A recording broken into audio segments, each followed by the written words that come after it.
the same point. The pressure's on. They've got to make some decisions. You just can't sit there and wait too long for your opportunity because your chip total will just diminish. Absolutely, you're going to get blinded out.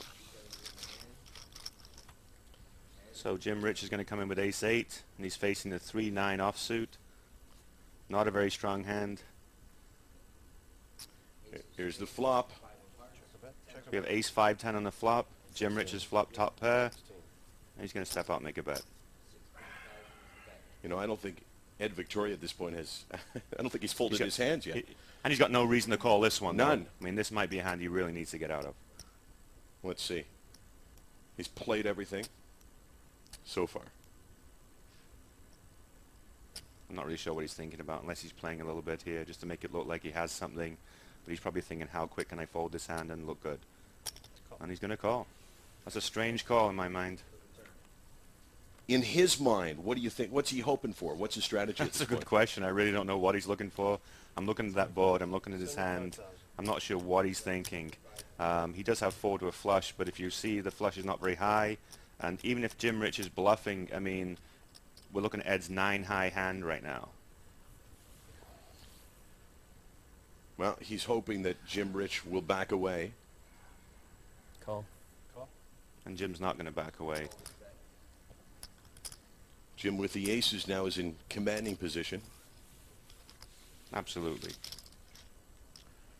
At some point in Ed Victoria's position, if you're bluffing, right, you're not gonna keep throwing money out there. Well, let's find. In representing all along that he has a hand, and he might have to continue doing that if he's any chance at making this pot.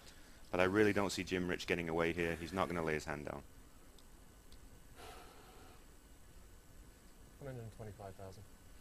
So he comes in with a strong bet of 125,000 chips. Yeah, he's really representing that he has a flush or that he's caught his 2-pair on the river.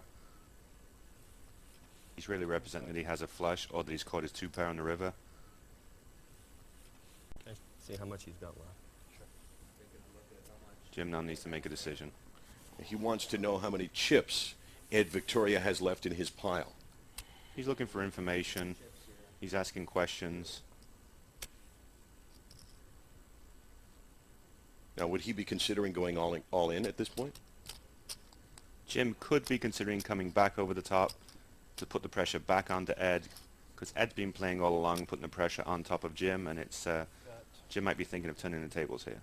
3 million chips in circulation to start with. The idea is accumulate all of the chips, and whoever does that goes on to the final. So the chip count is 240,000 right now. In total. Okay, and the bet's 125? 120. 317. It's 125,000 for Jim to call this bet. Man, he looks like a nervous camper right now. They're both looking a little nervous, actually. A little nervous grin on Ed's face there.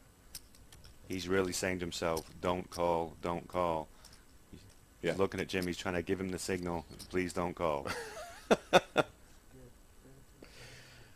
Little does Jim realize he's got the winning hand, and it looks like he might even think of throwing this. It does look that way, doesn't it?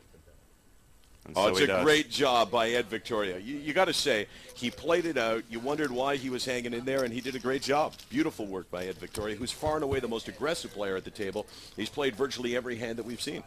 Yeah, he's a very inexperienced player. He has 3 years experience, but playing it right. And we asked Ed Victoria beforehand,